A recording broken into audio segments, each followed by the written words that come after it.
Beli emas jongkong tu 5 gram, 10 gram, 20 gram, 50 gram.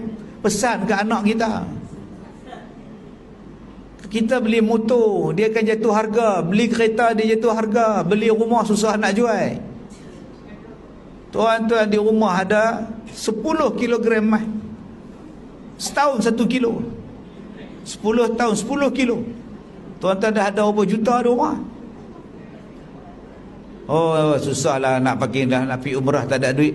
Ambil 10 gram pergi jual. Saya nak pergi umrah. Kalau kita beli rumah, susahlah nak jual rumah, Ustaz. 400,000 pun orang tak mau beli.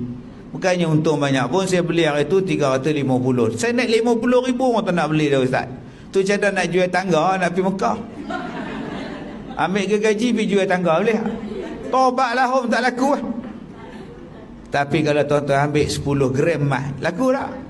Laku.